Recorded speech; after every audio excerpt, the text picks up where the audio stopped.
In this video, we're going to talk about the sweet spot. What is the sweet spot and how do we use the sweet spot to find the right version of a squat or lunge for someone dealing with knee pain?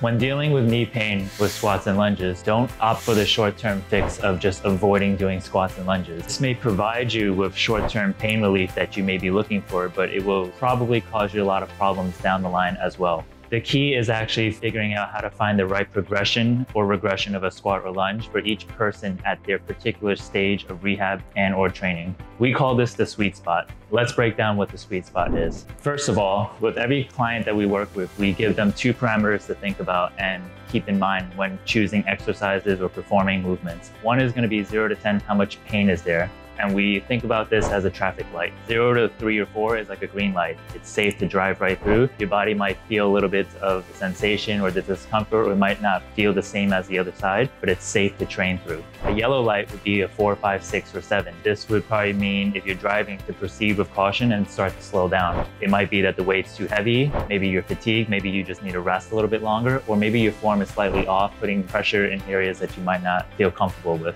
It's still safe to train in the yellow light. You just want to maybe make some modifications. And if you can make it a green light pain, it's much better overall. A red light pain would be like a 7, 8, 9, or 10. It's a sharp, stabbing, threatening pain where your body's like, hey, I really don't want to do this, or this just doesn't feel right. We don't want to train in a red light, just like you're not going to drive through a red light in your car. The next question we like to ask our clients is, what is the RPE of that exercise? So rate of perceived exertion. In simple terms, it just means how challenging is the exercise relative to you. We want to think about that as a 0 to 10 scale as well. 0 being the easiest thing you ever did and it's not challenging at all. 9 or 10 being like you're squatting the most weights that you can squat for 1 rep. We want to find an exercise that's challenging so that your body has to adapt and get better, but not too easy where it's a waste of your time. And it's not too hard where your form might be compromised or you might be putting yourself in a situation that the risk is too high for the reward. If you have these 2 scales, you can find the sweet spot even just from that alone. So we like to tell our clients that the sweet spot is an exercise that the pain is within the green to yellow light,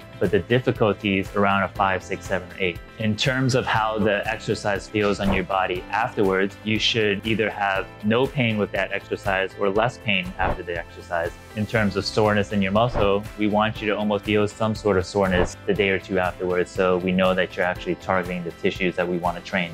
You don't always have to feel sore after an exercise, but the first few times that you do it, we want to see that, hey, can we get you to work the right tissues? In conclusion, during your rehab, you need to find a way to train your body to get back to doing what it needs to do. Avoiding a certain motion or a certain muscle group is not going to help you long term. With a good physical therapist or a coach, you can find the right progression and variation or regression of an exercise so that you can start training the right patterns so that you can return to doing things with less knee pain and not avoid things for the rest of your life. The goal is to instill some confidence in your movement pattern so that you can start to add some stress to your knee, and instead of getting weaker, you're building confidence and adding more variety of movement to your patterns. Instead of always resting, feeling a little bit better, and then trying exercises that might be too hard on your knee and feeling pain and getting discouraged again, take a step back and work with someone who can find you the right starting point so that you can build confidence in your movement, build strength in your muscles that surround your knee, and get you back to squatting, lunging, even jumping and running. So if you have any more questions about that, head over to our website where you can find out more about how we help people navigate knee pain by having you do exercises that require you to work and put stress through your knee.